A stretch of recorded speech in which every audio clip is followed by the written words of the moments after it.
Episode start होता है तो यंग जिया से मिलने के लिए आता है और उससे अपनी कंपनी की सक्सेस के बारे में बताने लगता है और ऐसे प्रिटेंड कर रहा होता है कि ये सब सक्सेस हासिल करने के बाद ये जिया को अपनी जिंदगी में ले आएगा, कि बस तुम्हारी ही कमी है मेरी जिंदगी में। तो जिया हंस पड़ती है कि मैं तुम्हारी जिंदगी में आ जाऊंगी, ये डिसीजन तुमने खुद ही ले लिया, मुझसे पूछना तक गवारा नहीं किया। तुम्हें नहीं लगता कि ये कुछ अजीब बात है? साफ साफ उसका प्रपोजल रिजेक्ट करके चली जाती है। ये सुनकर यंग की इतनी हटती है कि वो पूरी रात वहीं खड़ा रहता है।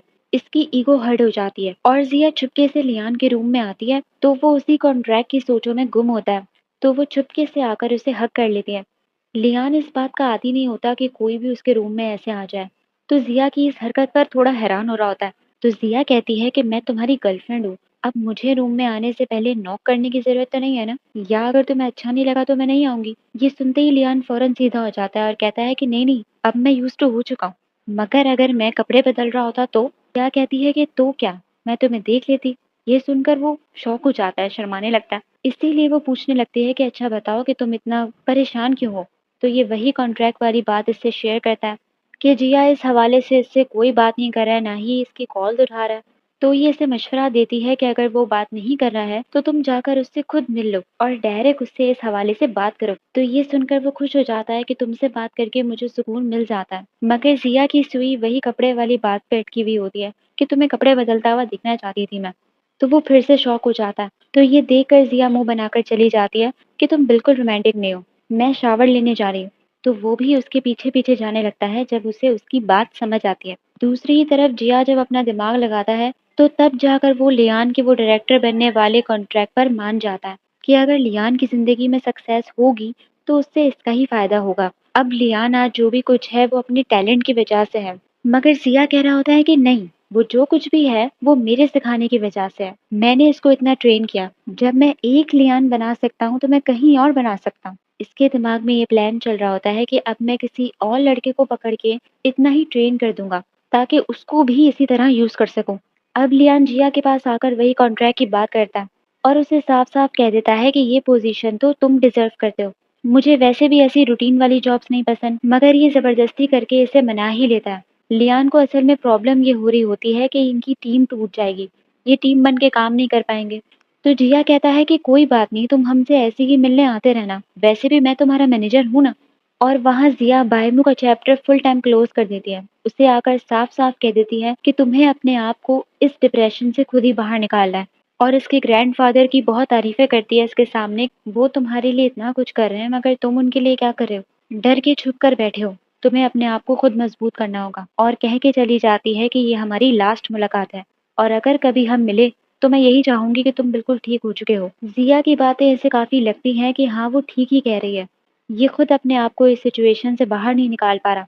इतने में इसका ग्रैंडफादर इसके सामने खुद टेडी बियर वाले कॉस्ट्यूम में आ जाता है। पहले तो बैमू उनसे बात नहीं कर रहा होता, मगर जब उसका ग्रैंडफादर रोने लगता है, उससे माफी मांगने लगता है कि मैं पैसा कमाने के चक्करों में इतना खो गया था कि मैंने अपनी फैमिली खो दी, आज मेरे पास मेरे अपने ही नहीं है।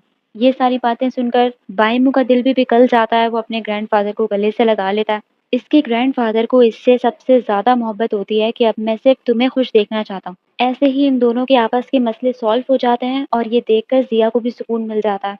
अब ये दोनों फिर से एक साथ बैठे होते हैं तो लियान जिया से वही कॉन्ट्रैक्ट वाली बात करता है कि ये जिया के साथ एज अ टीम काम करना चाहता था, मगर वही उसे दूर भेज रहा है। तो जिया उसे समझाती है कि क्या पता जो तुम चाहते हो वो ऐसा चाहता ही ना हो, मगर लियान ने उन्हें कभी अपना वर्क पार्टनर नहीं माना, वो हमेशा से उन्हें अपनी फैमिली समझता था, इसीलिए हमेशा उनका फायदा ढूंढ रहा होता है। अब लियान इससे कहता है कि मैंने जॉब एक्सेप्ट कर ली है तो अब मैं रोज तुम्हारे साथ टाइम स्पेंड नहीं कर पाऊंगा। तो जिया कहती है कि कोई बात नहीं, बस जब भी मैं तुम्हें मैसेज करूं मुझे रिप्लाई फौरन चाहिए। तो इस पर भी कहने लगता है कि अगर मैं किसी मीटिंग में हुआ या बिजी हुआ तो मैं तुम्हें फास्ट रिप्लाई नहीं दे पाऊंगा। तो जिया की जेलसी फिर से शुरू हो जाती है कि क्या पता तुम मीटिंग में ही हो या किसी लड़की के साथ हो। पहले ही उसके दिमाग में ये चीज डाल देती है ताकि वो लड़कियों से दूर ही रहे, मगर वो तो इतना लॉयल होता है कि कहने लगता है कि तुम मुझ पर कैमरा तक फिट कर सकती हो अगर तुम्हें शक हो तो, मगर वो कहती है कि नहीं मुझे तुम पर ट्रस्ट है। दूसरी ही तरफ लियान अपनी पुलिस वाली स्टोरी कंटिन्यू करता है कि क्राइम सीन पर इससे कोई एविडेंस मिलता है जो कि ग्लव्स का टुकड़ा होता है, और वो ग्लव्स की क्वालिटी क्या है, वो किससे बने हैं, वो सब ये लियान को समझा देती है। ये देखते ही लियान के दिमाग में सबसे पहला शख्स इसका पार्टनर जिया आता है कि बिल्कुल ऐसी ही क्वालिटी वाले ग्लव्स वो पहनता है और 24 घंटे पहना रहता है। तो इसकी हालत खराब हो जाती है कि नहीं मैं कुछ ज्यादा सोच रहा हूँ। मगर एकदम से ही इसे किसी की बहस करने की आवाज आती है। मगर ये जैसे ही बाहर आकर देखता है तो वहां कोई भी मौजूद नहीं होता और जिया अकेला बैठा होता है। लियान इससे पूछता भी है कि यहाँ तुम किससे बात कर रहे थे, मुझे बहस करने की आवाज आ रही थी। तो वो साफ इनकार कर देता है कि कौन करा था बहस, कोई भी नहीं करा था, तुमने कुछ गलत सुना होगा। मगर लियान को आवाज तो आई थी, इसीलिए वो शक की नजरों से इसे देखने लगता है। अब स्टोरी से हट के रियलिटी में आते हैं कि यंग सारा गुस्सा इस पर निकाल रहा होता है। इसको इतना मारता है कि ये सच बताने पर मजबूर हो जाता है कि ये जिया के पीछे क्यों पड़ा है। ये कहता है कि जिया ने अपनी माँ का मर्डर किया था, ये मैंने अपनी आंखों से देखा है, वरना क्यों वो मुझे बर्दाश्त कर रही है और पुलिस के हवाले नहीं करती। असल में इसने इतनी दूर से देखा होता है उन दोनों को कि वो लोग छत पर होते हैं और ये इतने नीचे होता है कि इसे सही से कुछ नजर भी नहीं आ रहा होता। इसे बस ये दिखाई देता है कि उन दोनों की आपस में बहस हो रही है और जिया की माँ छत से नीचे गिर गई। क्लियरली ऐसा कोई प्रूफ नहीं होता कि जिया ने ही अपनी माँ को मारा है। ये बात यैंग को पता चलना बहुत बड़ी मुसीबत हो जाती है, क्योंकि इसे मौका मिल जाता है जिया को टॉर्चर करने का, उससे बदला लेने का। इसीलिए उसी के जैसा सिमिलर केस ये जिया के पास भिजवा देता है। इस लड़की का नाम होता है जिया हुआ। इसकी भी माँ की डेथ इसकी वजह से हुई होती है, इसीलिए इसको नाइटमेयर्स आने लगते हैं। मगर ये बात इसने किसी को बताई नहीं होती, ये अंदर ही अंदर इस बात को सह रही होती है।